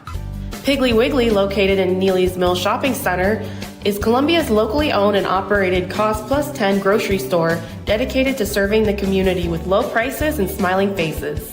Piggly Wiggly offers fresh, hand-cut meats daily, as well as daily hot plate lunches from their deli counter. You're certain to see smiling faces and a helping hand when you're here at Piggly Wiggly. Come by and check out our fresh produce, high quality meats, and more. Down home, down the street, we'll see you at the Pig.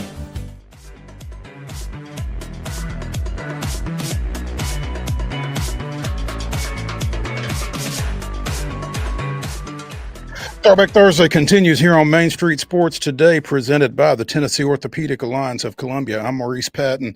That's David Wilson. Joining us now from Main Street, Nashville, and other points, it's Joe Sullivan.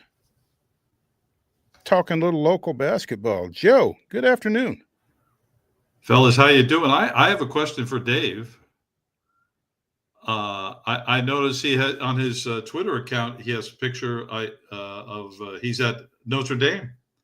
Can you explain this to me? I'm just a Notre Dame fan. You know, growing up, they were always on NBC for me. I went to a Catholic school growing up, so it is not a bandwagon after last year's national title run. Going to Catholic school growing up, even though I was not Catholic, and making the trip up there a couple years ago when Tennessee State made the trip kind of sealed the deal for me and the mom as Fighting Irish fans. So I'm going through it, though. That was not a holding on that last play. It was a tackle. It was a tackle on the last play against Texas A&M. So you can tell I'm still a little bitter about it. Mixed feelings, though, because of Marcel Reed being an NBA and wishing him all the success in the world. But I'm going through it with my Fighting Irish being 0-2. I'm with you, by the way. I am also a Notre Dame fan, so that's why I brought it up. Well, we all have our faults. I'm torn because I really like Marcus Freeman. Mm-hmm. And I think he's a great dude, and I think he's a great coach. So it's a little harder for me to root against Notre Dame. And I was kind of hoping, I didn't want CJ Carr to get hurt or anything like that, but I thought it would have been really cool if Kenny Minchie from JP2 could have gotten in the other night, and you'd have had two mid-state quarterbacks on the field. But yeah, I've softened a little toward Notre Dame. So, I mean, I can kind of empathize with you guys going through it at 0-2, and that was a tough way to lose one. And you're right, David. I've been waiting all week for you to, you know, kind of go off on that play. But, yeah. If they join a conference, do you feel better about them, Mo? I would feel a little bit better about them if they would join a conference, actually, because they get to get the best of both worlds. And I've kind of gone off on this tangent on numerous occasions on here and elsewhere. Yeah, they really need to get into a conference. I mean, for me, clearly not for them. So, No. you know, but yeah, at any rate, again, everybody's got their flaws, and clearly the Golden Dome is y'all's. But Joe, tell me about local hoops. I mean, everybody's doing some type of practicing or something these days. There's a lot going on, and it's not as far off as we'd like to think, I don't guess. Yeah. So most of the work that goes on during the summer is individual skills that are emphasized. There's not really full team practices. There's a time limit on it. So full team practices beginning, I'm not sure the exact date, but it could be as early as tomorrow. I mean, it's soon that these teams are going to really start practicing. And then I think I will certainly be going to observe some of these practices and try to get an idea of how good some of these local teams can be this season. So we'll know more later. That's not helping your show today when I say that, right? That's okay. It's okay. they call that a tease. You know, that means you'll be back to talk more later. I did have to vote on the Missouri Valley Conference preseason poll this week. Oh, that's cool. Yeah, which is normally it's. I thought last year was a lot more difficult, and then Drake, of course, became a great story. I had no idea that was going to happen 1 year ago that Drake would be that good. It's more obvious this year, and I think there's a top five that's pretty clear in the Missouri Valley, being Illinois State, Bradley, Belmont, Northern Iowa, and Murray State, maybe Southern Illinois, and those are the best teams in that league, I think. And I feel pretty confident. So still no Drake, huh? Drake, of course, lost their coach to Iowa, and he took their best player, the player of the year in the league, with him. So the coach that took over is from South Dakota State, who's had some success there. So I guess I could be proven wrong again, Mo. It's happened before. South Dakota State. That's the Jackrabbits, right? You got it. Yeah, a great nickname, right? Okay, absolutely, it is. Yeah. Yeah. Joe, Mark Byington. If ever ABC applied to a coach, it seems like it's Mark Byington over at Vanderbilt. ABC always be recruiting, right? I mean, they just yeah, he's just signed a couple of players, some big, probably. I would think we'd have to say that two of the best recruits he's gotten since he's been there.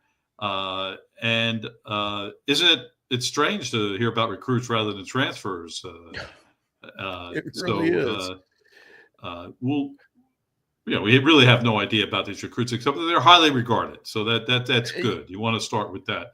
I will say one other thing about Byington. This is going to come kind of out of left field, but the Vanderbilt basketball team was at the American Cancer Society's Hope Lodge last night, which if people listening don't know what the Hope Lodge is, it's a facility right on Charlotte Pike there in Nashville where people who are being treated for cancer can stay free of charge while they're being treated.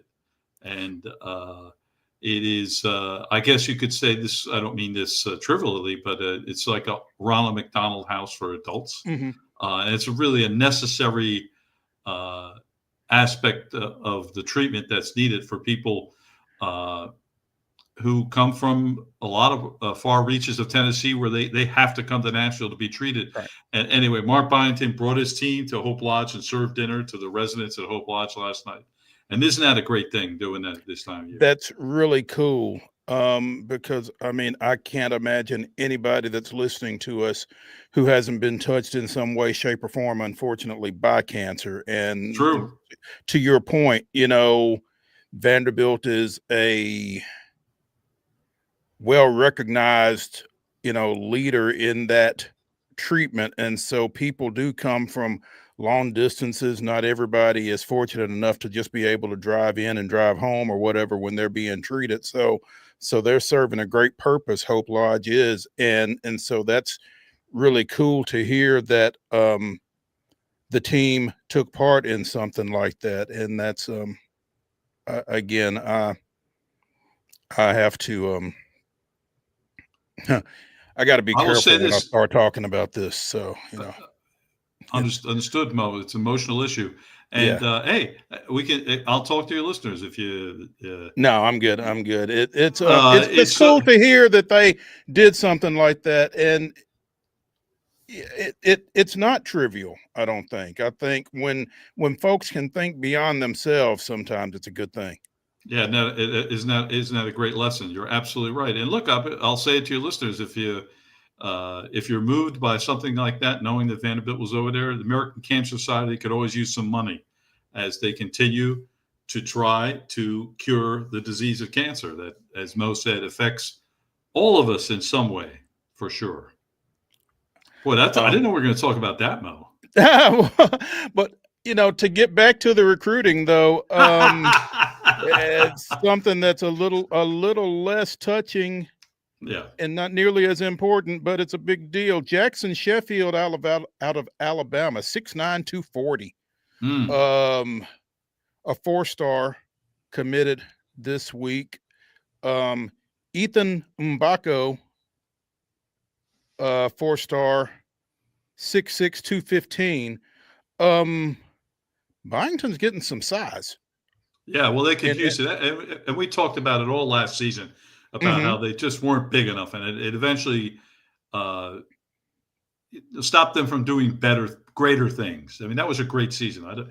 You don't want to diminish what they accomplished. But if they had more size, they might have even had a better season. So either working that way and through the transfer portal, they're going to have more sizes this year with the kid Washington coming from North Carolina and Devin McLaughlin, the 6. I don't know what they list him at. He's about 6'6". I mean, he's not going to have to play center anymore, right? And he could cause a lot. He can cause a lot of damage playing out of the power forward position this season. I'm really intrigued by the kid out of North Carolina and the kid out of Jacksonville State, who were high school teammates that both Yeah, have that wound up fun. at Vanderbilt. And yeah, like you said, they are both right around 6'10" each, so they have really tried to upsize after really kind of struggling with 5-point guards on the floor on a lot of occasions last year. So really intrigued by what Coach Byington is going to get done in his second year and what he's already getting done on the recruiting trail with a couple of high school seniors that he's gotten commitments from here over the last little bit. Sheffield apparently had offers from Maryland, from Memphis, from Tennessee, and from the Crimson Tide. He chose Vanderbilt over all of those. So, Well, that's you good know, company that Vanderbilt's it involved with. feels like Mhm. so. Yeah, I think Vanderbilt fans have to be enthused with what they saw in year one out of Byington and what they're seeing as they head into year two. Yeah, absolutely. And so look, they still have a bunch of transfers. They have some. We mentioned Devin McLaughlin and Tyler Nichols also back. So they have some returning players, which they didn't have really last year. And so we have to see how the transfers that are coming in mesh with the returnees before we're going to really make a call on them. Boy, I'm really being wishy-washy today, Mo, aren't I? And I'll try to stop that. And well, it's early. It is. Yeah, Yeah, we don't don't know a want whole lot, so it's okay. It is, but they have a chance to be good again. They really do. You know, Joe, now that we are back in class and that kind of thing, and the movement, theoretically speaking, has stopped, I guess. Who do you feel like, and it's conjecture, but who do you feel like has kind of improved themselves locally? I think Vanderbilt would be the first. I think that we can look at each one. Vanderbilt has some transfers. We mentioned Washington from North Carolina coming in as being a real key one, but let's take Belmont for instance. Belmont really has most of their roster back, but two transfers hold a key, and that's Isaiah West, the former Vanderbilt player, now at Belmont, and Nick McLean, who played at Eastern Washington last year. Casey Alexander needs one of them to become a really good point guard for this team because they have other pieces in place. But that's really that's the only two transfers that's significant for Belmont. Lipscomb now, Kevin Carroll, the new coach, replacing Lenny Acuff, who went to Samford, had to pretty much rebuild his team. So transfers are really going to be key for him. What I'm hearing a little bit is he has a kid coming from I think it's Lubbock Christian. He did spend some time at TCU. His name is Ethan Duncan, shooter, only 6 feet tall. He's going to be a critical player for them.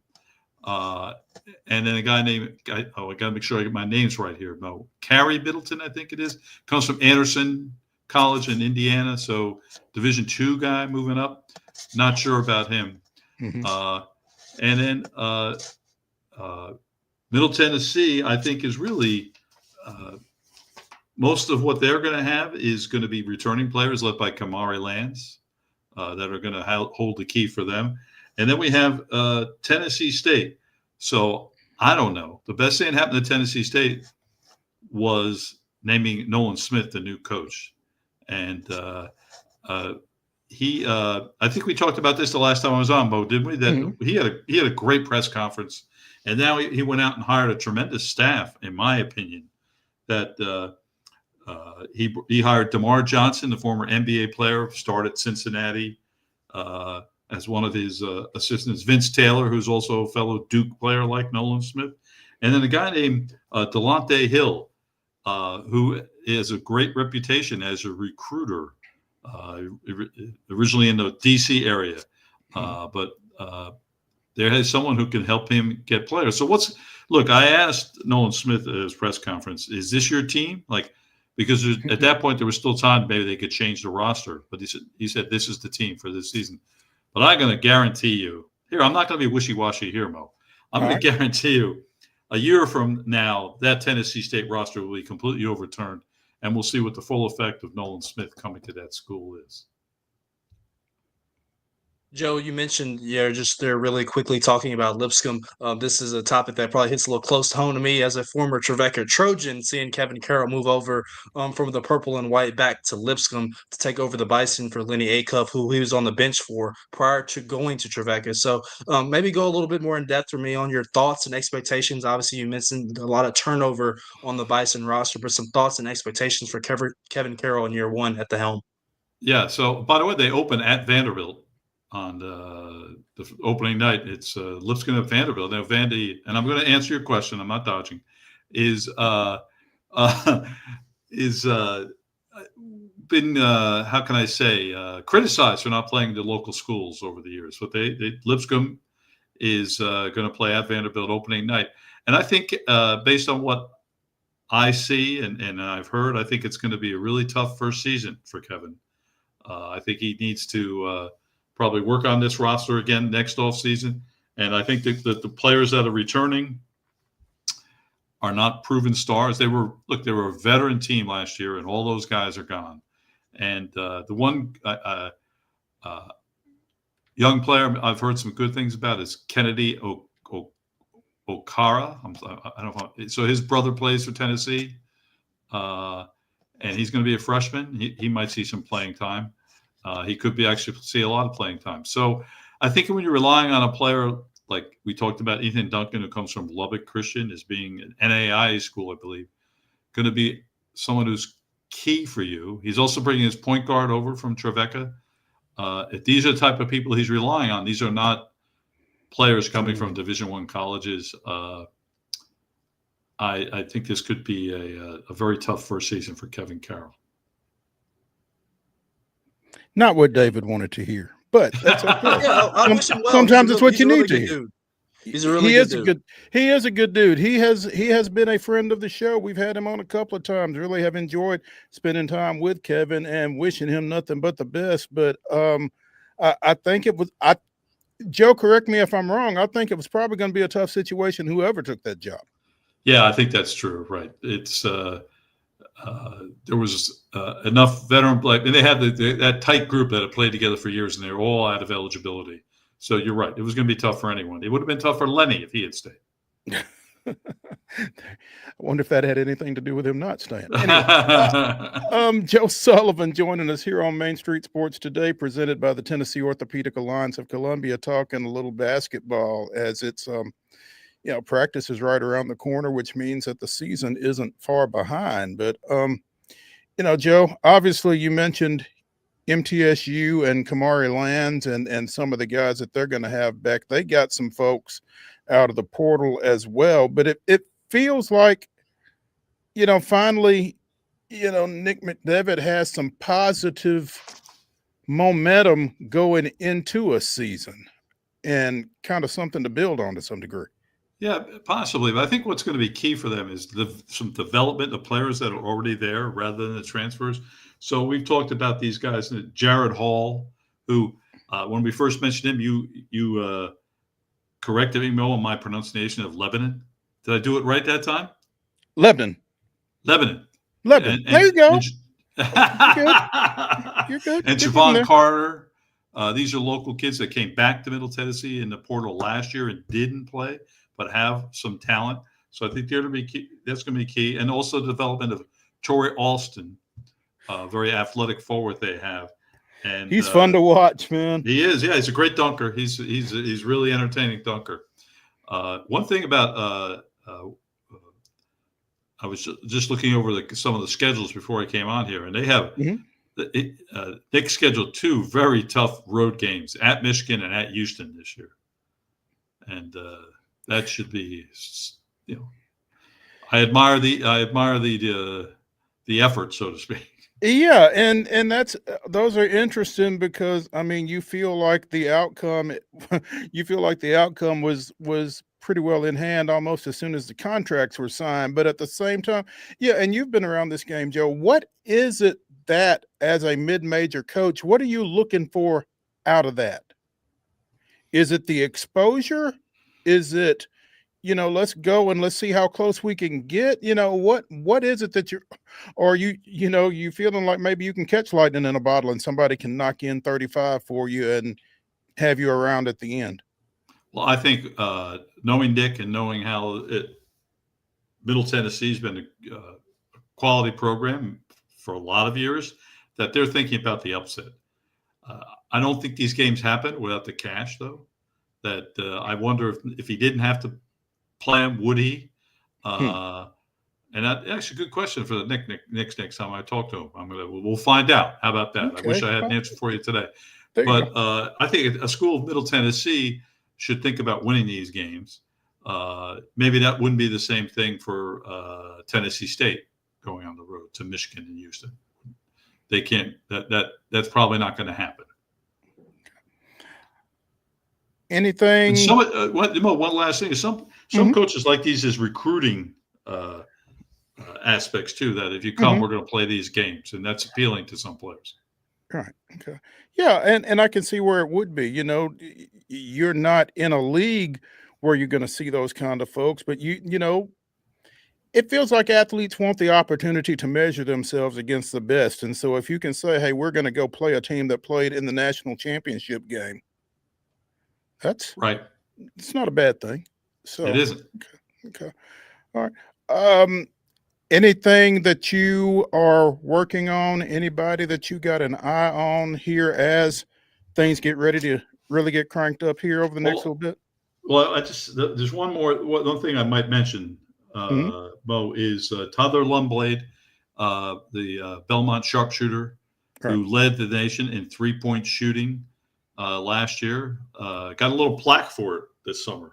And I didn't even know they did that.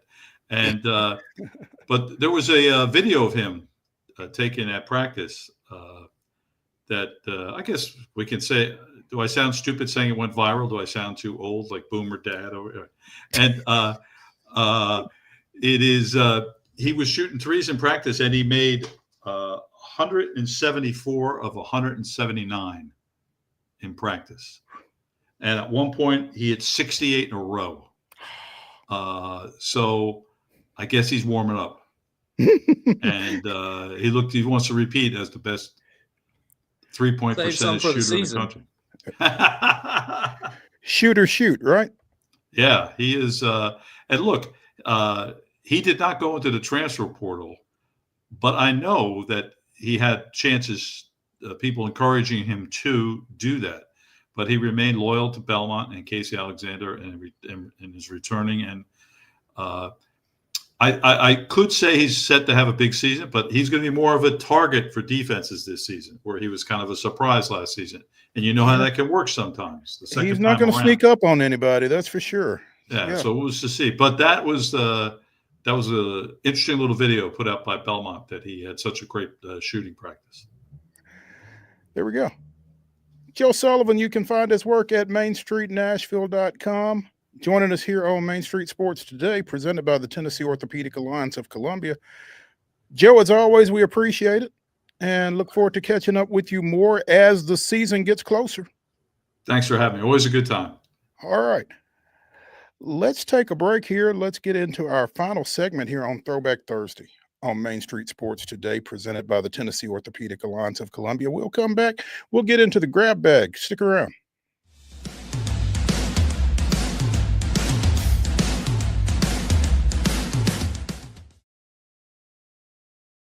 Being in Tennessee, we wanted to try to keep it as local as possible, so we have an entire section of our menu that is just dedicated to local whiskeys like Uncle Nearest, Jack Daniels, of course, George Dickel, Nelson Brothers, Greenbrier Whiskey, and all of our taps are all local. From 2 o'clock until midnight, we've got food every day for you guys. A good handful of appetizers, some entrees, and a couple salads and things like that. My name is Ethan Kanata. Please come down and see us at the Pick Lobby Bar here at the Omni in Nashville. There's a line that links us all. Most of the time, we don't even think about it, but it's everywhere. Illuminating our neighborhoods, empowering our businesses, and helping us to recharge. Whether it comes from our grids, the sun, or a kind heart, we believe in the power of good energy. And as your family and region continue to grow, you can trust that we'll always be there for you. Middle Tennessee Electric, bringing good energy.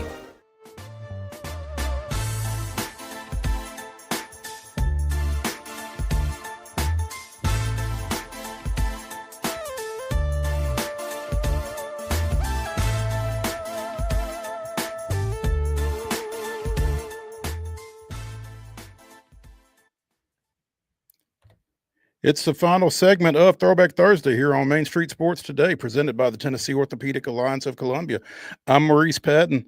That's David Wilson. Thursday night football on Amazon Prime. Winless Miami. Lossless Buffalo. What do you like about this one, D-Dub? I do not like the fact that I'm playing against an opponent who has the the Buffalo defense in fantasy this week. So I need Tua to wake up. I need to shake him, get him and Tyreek Hill going. Don't shake him too Just to much. show you how. If I say he might get a concussion. I'll say this: I have the same fantasy record as I told Heather yesterday as her Kansas City Chiefs. So not good. So we need to avoid an 0-3 start to the season. So hopefully I get on the right track this week. I guess not even any of my guys going, but hoping the other guys' team doesn't do so well. Mo, I think I have a good team. I mean, Jaden Daniels, Christian McCaffrey, Kyron Williams. You can't go wrong right there. It's just the production from the others has not been. I had Xavier Worthy, who has got hurt very quickly. So we're struggling over here. I saw a tweet earlier this week. Somebody had the Cowboys kicker and started. I played against them last week. Well, this guy started his other kicker instead of the Cowboys kicker. And it's like, why do you have two kickers? Why do you have two kickers if one of them is Brandon? And why are you not? Why are you not kicking Brandon Aubrey? And all valid questions. It felt like so. Somebody needs to. It sounds like whoever that fantasy team owner was is taking his cue from the Cowboys' real owner. I don't know, but at any rate, you've got 0-2 Miami going 2-2-0 Buffalo tonight against 7:15 kick on Amazon Prime. And is this the final straw for Mike McDaniel in your minds? If they lose to Buffalo and start 0-3, well, I mean, even if they were 2-0, would you have expected them to necessarily beat Buffalo? I mean, I don't know that you can fire a guy for losing to Buffalo. I know, but it's the way their seasons have ended. Their lack of postseason success. He's been known when he was with San Francisco as this innovative offensive play caller, and they've really struggled. I mean, Tyreek Hill has not had a catch over 30 yards in a long time, or some stat like that. Him and Tua are not connecting. Tua never stays healthy. And some would say, and just me watching national television, they are a soft football team, which is not something that you want to be told. You smile, but it's the truth. It's not good to be called soft. No. And they're considered soft. That ain't good. That ain't good. We'll see. I will tell you at least one guy who I feel like would fight you over his team being called soft, and you can find him at Centennial High School tomorrow night. Tyrell Dodson's number is being retired between the first and second quarter of the Cougars matchup against visiting Antioch. And so, Dave, head on down to Mallory Lane tomorrow night. Tell Tyrell his team's soft. Let me know how that goes. Take a photographer with you. But heck of an honor for the Centennial graduate, former Mr. Football selection out of Centennial, who has gone on to a career first at Texas A&M with the Buffalo Bills, with the Seahawks, and most recently with Miami, obviously. 6th year in the league. And obviously with the Dolphins playing tonight, this allows him to get back to town to take in this honor tomorrow night. And, I'm interested in how long he's going to be there, to be honest, because his younger brother, I won't call him little, but his younger brother, Tyshawn Dodson, is a freshman at Columbia Central, and they've got a home game tomorrow night against Lawrence County. So I don't know if he's going to have a trooper accompany him from Mallory Lane down to Lindsey Nelson Stadium tomorrow night or what. But Tyrell Dodson's number is being retired during Centennial's game against Antioch tomorrow night. A great honor for a great individual. Wish I could be there, but I got other obligations as well. Speaking of professional football, though, T'Vondre Sweat, who has been limited by an ankle injury, expects apparently to be back for the Titans match up with Indianapolis this weekend, much needed, because included on that Indianapolis roster is one Jonathan Taylor, who is one of the better running backs in the league, obviously, and enjoys doing so against the Titans. Mo, they haven't punted yet. With Danny Dimes at quarterback, they haven't punted yet. Is that not amazing? I just continue to be intrigued by how all of a sudden this guy is finally living up to the expectations that accompanied him coming out of Duke. I just don't think I've seen a quarterback take this long to really hit it and then hit it the way he has to this point. And well, I would raise you Baker Mayfield in Tampa Bay. I mean, he got cut from the Browns, I believe. Cut from the Panthers. Got cut from who? The Panthers. And who else?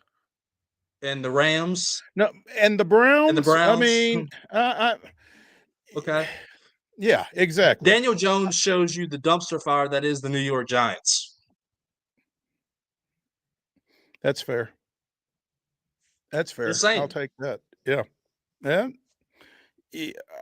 I can't tell you you're wrong. And so maybe it's that simple. I don't know. But yeah, the Titans really kind of have their work cut out for them, trying to get, as you said, Danny Dimes and Jonathan Taylor, and that Indianapolis offense slowed down this weekend, and having Tavondre Sweat would certainly increase their chances of doing so, you feel like. So yeah, and we would be remiss not to mention the friend of the show, Mike Keith, getting inducted into the Ring of Honor on Sunday as well. We mentioned that yesterday on the show with Blaine Keller. So I know there's going to be a lot of happy fans to see him back in this, I guess, in Nissan Stadium. In a cool setting on Saturday when Tennessee takes on UAB. Obviously, Mike Keith going to be on the radio call for the Vols, but Taylor Zarzour has the call for SEC Network. So they're going to be in the building together calling the same game on Saturday, and then they'll be on the same building together on Sunday. Pretty cool. It is pretty cool. And you know, any honor that Mike Keith gets, he is most deserving of, and it's great that the Titans are recognizing him in such a manner, you know, so quickly, really. I mean, so great honor for him.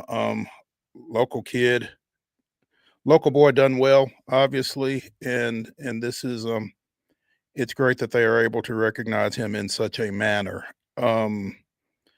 Speaking of SEC football, next week, apparently, according to reports, the Southeastern Conference will announce its 16 members' 9-game schedules for the 2026 season, and rivalry teams will be announced as well for each of the 16 programs. So I'm sure a lot of people will be awaiting that with bated breath.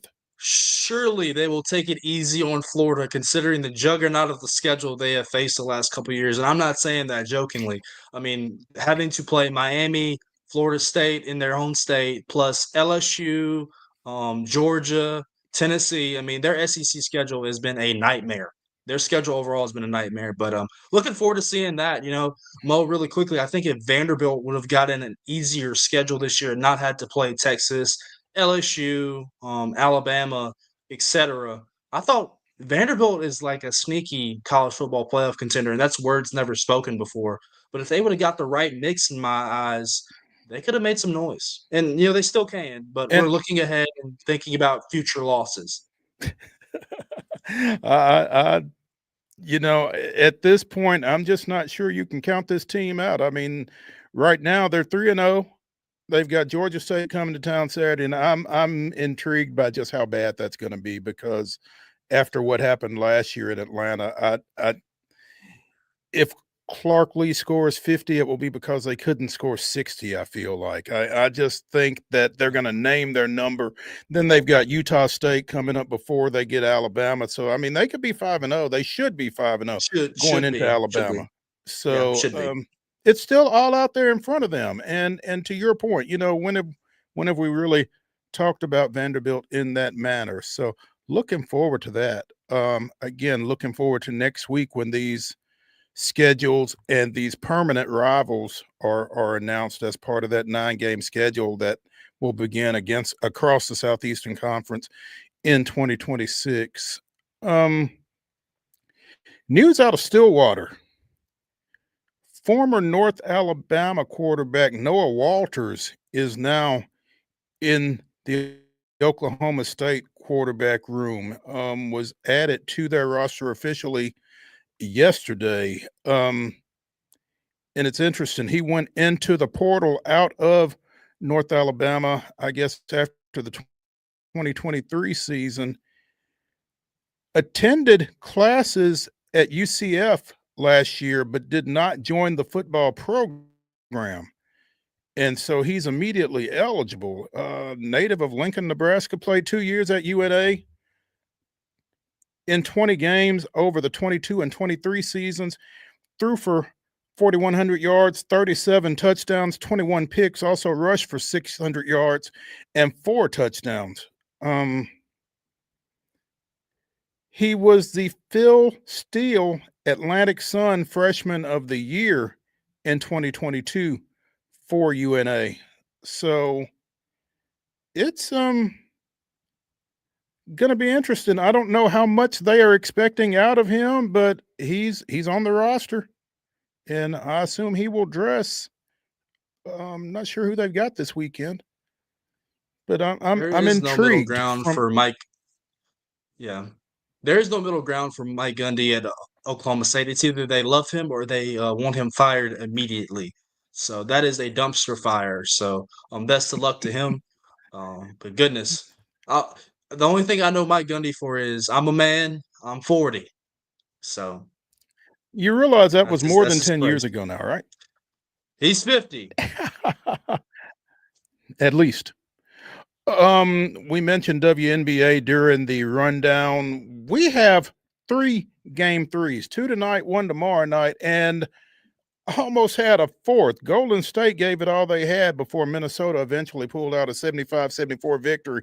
But, you know, with 2 of the teams winning on their home court in the opening night, I guess Phoenix falling to the Liberty in Phoenix, you know, you felt like all of these were going to wrap up fairly quickly, really. And so now again, all of a sudden we've got Atlanta going back home for a pivotal, obviously, in a best of 3 series, game 3 against Indiana, and the Liberty going back to Phoenix to take on the Mercury tonight. So a couple of interesting matchups in game 3 with some teams that you would not necessarily have expected to be playing a game 3.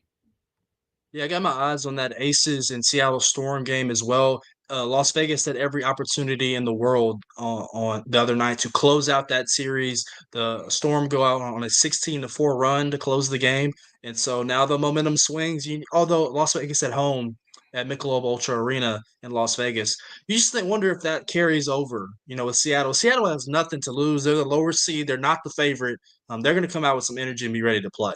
Seattle has nothing to lose, but at the same time, you know, you talk about championship pedigree a lot, and you feel like the Aces kind of have that. And I mentioned it on another subject yesterday, but they really feel like a team that you got to drive a stake through their heart.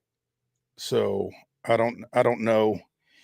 It'll certainly be worth watching, though. The Aces have now won what, 17 of their last 18 with that loss. Yeah. We shall see. That is going to do it for Throwback Thursday here on Main Street Sports Today, presented by the Tennessee Orthopedic Alliance of Columbia. Be sure and join Wade Neely and me tomorrow at 2 o'clock as we get you ready for the weekend with the Wonder Slate, among other things. So we'll have Ben Arthur to talk a little Titans, and that all starts up at 2 o'clock tomorrow. We'll see y'all then.